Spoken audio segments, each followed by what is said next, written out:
ጤና ይስጥልን ውድ ቻናላችን ተከታታዮች እንኳን ወደ ዕለቱ መረጃዎች በደህና መጣችሁ። ዛሬ ከአዲስ አበባ በደረሰን ዜና እንጀምራለን። አሜሪካ የሰላም እቅድ እንዲያቀርቡ ኢትዮጵያን አሳሰበች።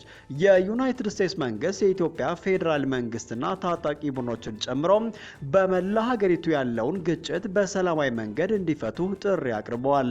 የአሜሪካ አምባሳደር ኤርቪን ማሲንጋ በሚሊዮን የሚቆጠሩ ኢትዮጵያን ሰላማዊና ፍትሃዊ መፍትሄ እንደሚያስፈልጋቸው አጽንኦት ሰጥተዋል።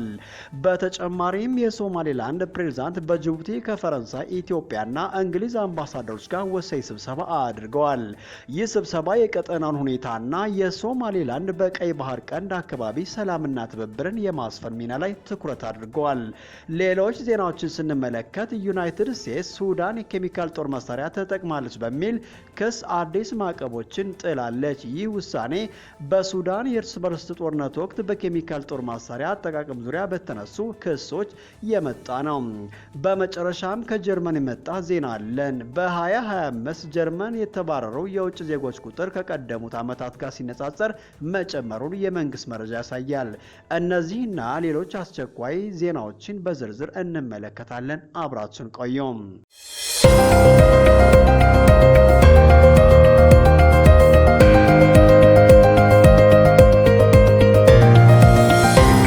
አሜሪካ የሰላም እቅድ እንዲያቀርቡ ኢትዮጵያን አሳሰበች። የዩናይትድ ስቴትስ መንግስት የኢትዮጵያ ፌዴራል መንግስትና ታጣቂ ቡድኖችን ፋኖንና ኦሮሞ ነጻነት ጦርን ጨምሮ በመላ ሀገሪቱ ያለውን ግጭት በሰላማዊ መንገድ እንዲፈቱ ጥሪ አቀረበው።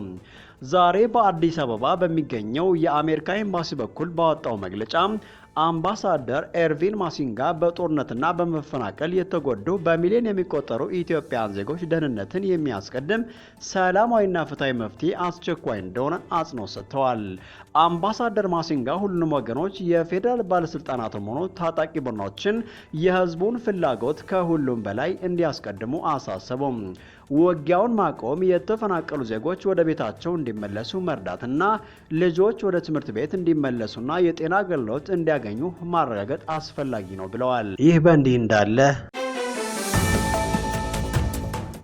የሶማሌላንድ ፕሬዝዳንት በጅቡቲ ከፈረንሳይ፣ ኢትዮጵያና እንግሊዝ አምባሳደሮች ጋር ተገናኙ።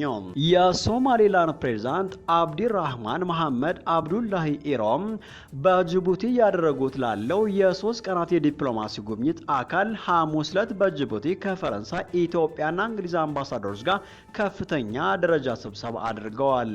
ከሶማሌላንድ ፕሬዝዳንት ጽህፈት ቤት በወጣው መግለጫ መሰረት ስብሰባው በቀጠናው ወቅታዊ ሁኔታዎችና ሶማሌላንድ በቀይ ባህር ቀንድ አካባቢ ሰላምና ትብብርን በማስፈን ረገድ ስላለው ሚና የእይታ ልውውጥ ለማድረግ ያለመ ነበር።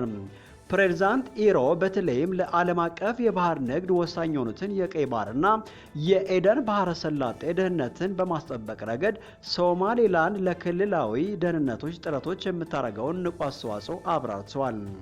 በቀጠናው ሰላምና መረጋጋትን ለማረጋገጥ የአካባቢ ሀገራት በጋራ እንዲሰሩ አሳስበዋል። መግለጫው ፕሬዝዳንት አብዲራህማን ኢሮም የቀይ ባህር ቀንድ አካባቢ በቀይ ባህርና የኤደን ባህረ ሰላጤ ደህንነት ላይ አብሮ መስራት ያለውን ጠቀሜታ አጽንኦት ሰጥተዋል። ውይይቱ የኢኮኖሚ ልማት፣ የንግድ ትስስር፣ የመሰረተ ልማት ኢንቨስትመንትና የሰብአዊ መብት ድጋፍ ማስፋፋትንም ያካተተ ነበር። ፕሬዝዳንት ኢሮ በቀጠናው ብልጽግናንና ተቋማትን ለማሳደግ በሶማሌላንድና በዓለም አቀፍ አጋሮች መካከል በእነኚህ ዘርፎች ትብብር እንዲጠናከር አበራተዋል። የሶማሌላንድ መሪ በሁለቱም በሀርጌሳ ቋሚ ተወካይ ጽህፈት ቤታቸው ባላቸው በዩናይትድ ኪንግደምና በኢትዮጵያ እየተካሄደ ያለውን የዲፕሎማሲና የልማት ተሳትፎ አድንቀዋል። ፈረንሳይም በዋና ከተማው ኤምባሲ ወይም ተወካይ ጽህፈት ቤት በመክፈት ከሶማሌላንድ ጋር ያላትን ግንኙነት እንድታጠናክር አሳስበዋል። የሶማሌላንድ ሪፐብሊክ ፕሬዝዳንት እነዚህን 3 ሀገራት አምባሳደሮች ሀገሮቻቸው ከሶማሌላንድ ሪፐብሊክ ጋር ስላላቸው ግንኙነትና ትብብር አወድሰዋል። እንዲሁም የፈረንሳይ መንግስት በሶማሌላንድ ኤምባሲ እንዲከፍት አሳስበዋል ሲል የፕሬዝዳንት ጽህፈት ቤቱ አክሎ ገልጸዋል። ይህ ስብሰባ ፕሬዝዳንት ኢሮም በጅቡቲ የሚያደርጉት ሰፋ ያለ አጀንዳ አካል ሲሆን ከጅቡቲ ፕሬዝዳንት ኢስማኤል ኦማር ጊሌህ ጋር ከፍተኛ ባለስልጣናት ጋር የሚያደርጉትን የሁለትዮሽ ውይይቶችንም ጨምረዋል።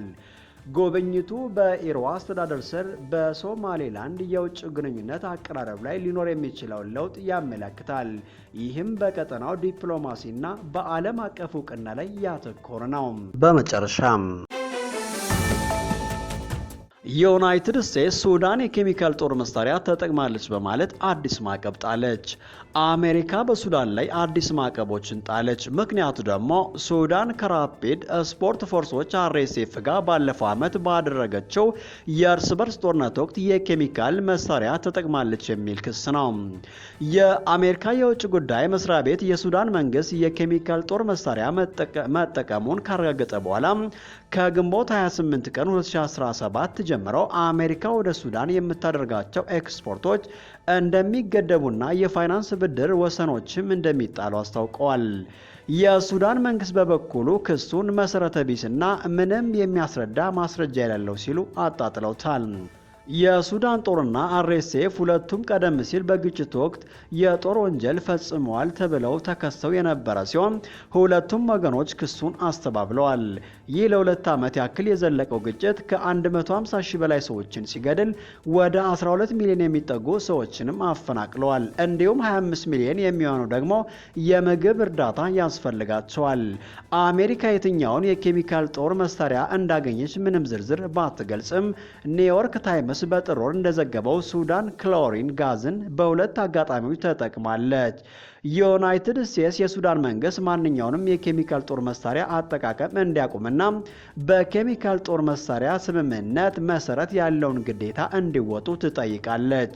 የሱዳን የባህልና የመረጃ ሚኒስቴር በበኩላቸው የአሜሪካ ድርጊት ፖለቲካዊ ብላክሜል ሲሉ ገልጸውታል። ይህ አዲስ ማዕቀፍ የመጣው በተባበሩት አረብ ኤምሬት በግጭት ውስጥ ስላላ ተሳትፎ ውጥረት ባለበት ወቅት ነው። ይህ አዲስ ማዕቀብ የመጣው በተባበሩት አረብ ኤምሬትስ በግጭት ውስጥ ስላላ ተሳትፎ ውጥረት ባለበት ወቅት ነው። ሱዳን UAE ለRSF የጦር መሳሪያ አቀረበች ብላ ብትከስም UAE ክሱን አስተባብላለች። አንዳንድ የሱዳን ዲፕሎማሲያዊ ምንጮች አሜሪካ አዲሱን ማዕቀብ የጣለችው በኮንግረስ የUAE ላይ ከተካሄደው የቅርብ ጊዜ ዘመቻ ትኩረትን ለማዘናጋት ነው ሲሉ ተናግረዋል።